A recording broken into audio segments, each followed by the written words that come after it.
रामधारी गुप्ता खंड 2 100 शब्द प्रति मिनट डिक्टेशन स्टार्ट करते हैं 5 सेकंड बाद।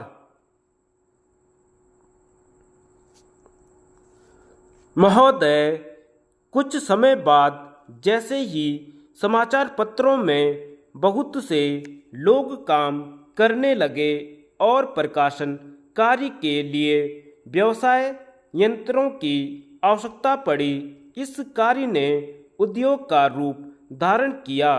निःशुल्क प्रचार अथवा सेवा की भावना अब अव्यावहारिक जान पड़ी और प्राय लुप्त हो गई।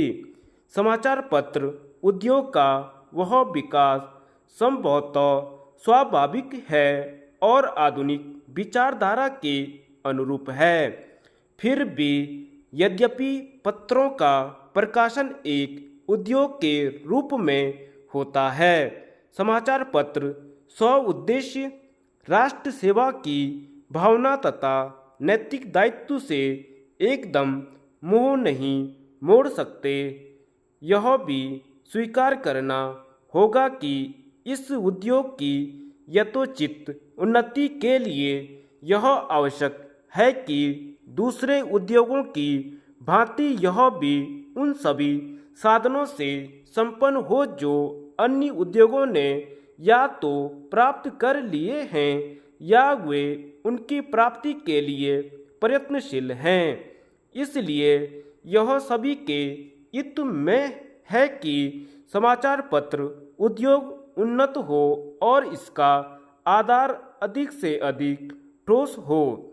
इधर कुछ वर्षों से हमारे देश के समाचार पत्रों में जागृति की लहर आई है। उद्योग की आवश्यकताओं, श्रमजीवी पत्रकारों की मांगों और पाठकों के हितों ने मिलकर ऐसी स्थिति पैदा कर दी कि समाचार पत्रों की दशा पर पुनर्विचार करना आवश्यक हो गया।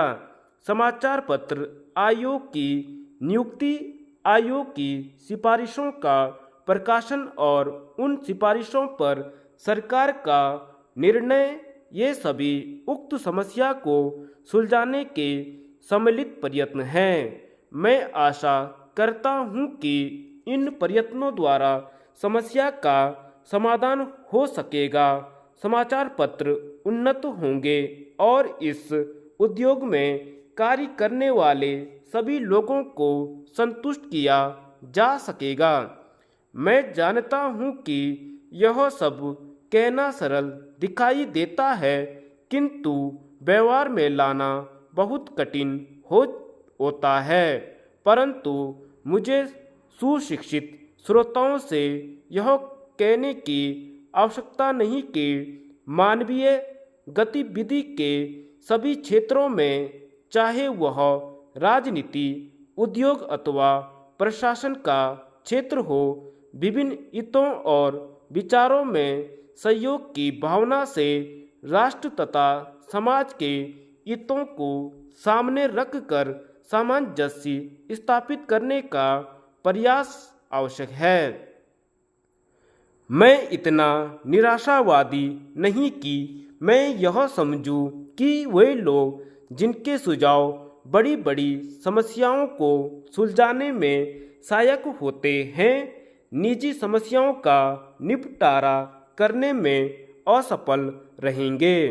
हाल में भारतीय संसद ने इस संबंध में जो अधिनियम पास किए हैं, उनका उद्देश्य समाचार पत्रों की समस्याओं को सुलझाना है।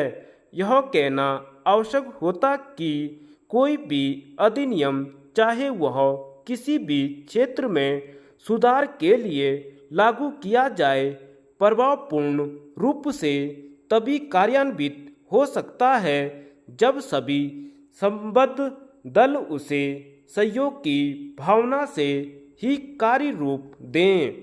इन मामलों में अधिनियम के शब्दों का इतना महत्व नहीं जितना उनके पीछे निहित भावना का होता है। क्या मैं आपकी संस्था से यह अनुरोध कर सकता हूं कि इस मामले में आप समाचार पत्रों को मार्ग दिखाएं।